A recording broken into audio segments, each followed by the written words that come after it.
ఎలా ఉంది రూమ్ అని అడుగుతాడు షర్ట్ బటన్స్ విప్పుతూ. బాగుంది కానీ మళ్ళీ నువ్వెందుకు షర్ట్ విప్పుతున్నావు అని అడుగుతుంది భయంగా. కళ్యాణ్ బదులివ్వకుండా షర్ట్ విప్పుతుంటాడు. షర్ట్ విప్పుతున్న కళ్యాణ్ని బిడియం ఇబ్బందితో చూసి కళ్ళు మూసుకొని, ఇలా ఆడపిల్ల ముందు షర్ట్ విప్పడానికి నీకు సిగ్గనిపించడం లేదా అని అడుగుతుంది. ఎప్పటికైనా నీ ముందు ఇలా కనపడాల్సిన వాడినే కదా, ఎందుకు సిగ్గు అంటాడు.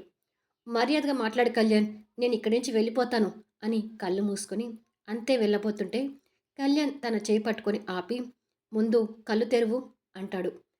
నేను తెరవను అంటుంది మొండిగా. తెరవకపోతే ముద్దు పెడతాను అంటాడు. ఆ మరుక్షణమే మైథిలి కళ్ళు తెరిచి ఆశ్చర్యపోతూ కండలు తిరిగి ఉన్న కళ్యాణ్ బాడీ మీద వాతలు చూస్తుంటుంది. తనకు తెలియకుండానే తన చెయ్యి ఆ వాతల మీదకి వెళ్తుంటుంది. ఆ తర్వాత ఏం జరుగుతుంది అనేది ఫుల్ వీడియోలో చూడండి. స్టోరీ నచ్చినట్టయితే దయచేసి లైక్స్ ఇవ్వండి, కామెంట్ షేర్ చేయండి.